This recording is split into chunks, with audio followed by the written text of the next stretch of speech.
ব্যক্তিদের নাম আদর্শটা রেখেই তারা কিন্তু এই টুর্নামেন্টে তারা খেলে।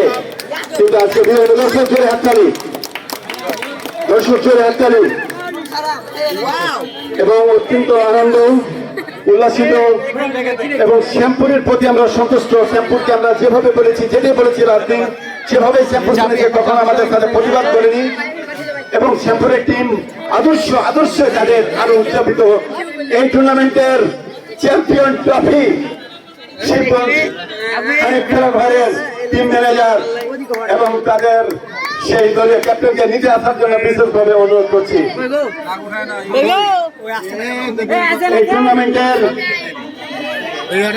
এই টুর্নামেন্টের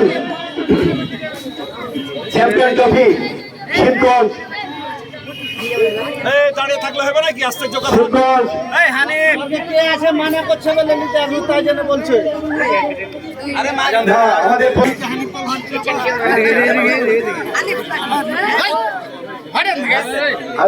এই টুর্নামেন্টের শেষ হানিফ এবং একজন দুর্ধর্ষ একজন খেলোয়াড় শিবগঞ্জের, এবং তার খেলায় তার শিবগঞ্জের জনপ্রিয়তা এবং তাদের দর্শকদের সাক্ষাৎকার আপনারা মোবাইলের মাধ্যমে দেখেছেন।